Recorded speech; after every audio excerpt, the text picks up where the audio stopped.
Hello everyone, আমি দেবযানী। আমার প্রথম আর নতুন একটা ব্লগে তোমাদের অনেক অনেক স্বাগত। আজকে তোমাদের সাথে আমি কাঁকড়ার একটা রেসিপি শেয়ার করব।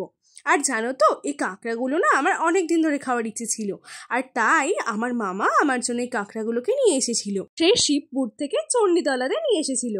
জানো তো, জ্যান্ত কাঁকড়া ধোয়া বাছাতে একটু অনেকটা সমস্যা হয়, তার কারণে মাকে দিয়ে কাজটা আমি করিয়ে নিয়েছিলাম। তারপর কড়াইতে গরম তেলে ভালো করে নুন, হলুদ আর লঙ্কার গুঁড়ো দিয়ে আমি কাঁকড়াগুলো ভেজে নিয়েছিলাম। নামিয়ে রাখার পর ওই কড়াইতে আমি আরেকটু তেল দিয়ে দিয়েছিলাম। তারপরে গোটা গরম মশলা, শুকনো লঙ্কা, জিরে দেওয়ার পর ভালো যে একটু গন্ধ ছেড়েছে, তখনই আমি পেঁয়াজ কুচি, তার সাথে টমেটো কুচি আর সামান্য নুন দিয়ে আর একটু হলুদ গুঁড়ো, লঙ্কার গুঁড়ো দিয়ে একটু ভেজে নিয়েছিলাম ভালো করে।